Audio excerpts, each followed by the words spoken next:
All right, so somebody asked regarding how do you pack clothes, and so I follow this rule that someone actually posted on Reddit, but it's actually on the money. So if it's underwear or socks, one per day, pants or shorts, 2 to 3 days, shirts, 2 days, jackets or jeans until it smells, and all rules are overridden if they start to smell or get wet. These are one, two, three, four shirts, but I'm also wearing another shirt too, so that counts as five.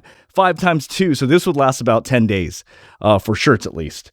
For underwear, I have 1, 2, 3, 4, 5, 6, 7, plus what I'm wearing, right? And then shorts, I have about 2 of them. Socks, I have 7 in here. 1, 2, 3, 4, 5, 6, 7.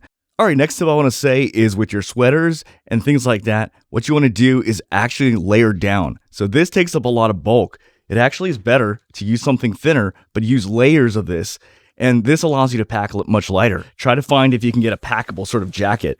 And obviously bring your warmest clothing or thickest clothing to the airport. All right, next tip I want to say here is get black running shoes that have no logos. This is more versatile. This allows you to dress up in more fancy places, but also you can dress down and go to the gym.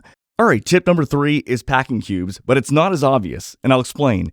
Packing cubes are great for organization, but actually sometimes it makes more sense to not use packing cubes. All right, next tip I want to say is to shrink your socks, and there are 2 ways to do this.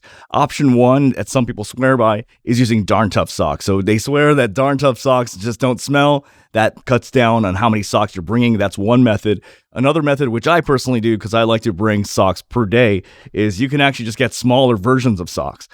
This is basically where, it's just like, it's all right, so next tip that actually will help a lot is, now, this is a tip that doesn't work for me, but it works for many other people. You want to get like merino wool t-shirts because merino wool doesn't smell, supposedly.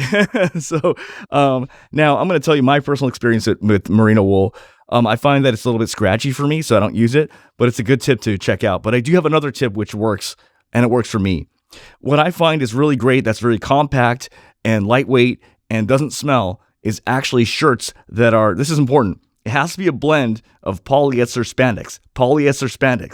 And let me explain. So this is like an example of a t-shirt that's actually polyester spandex.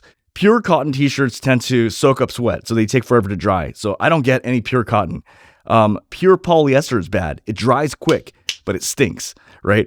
And is it any wonder, I'm not even kidding, a lot of people will mention Uniqlo Airism. Check out the stats. It's spandex polyester. People mention 32 degrees. Check out the stats. It's polyester spandex. So in general, the secret is to look for shirts that are polyester spandex.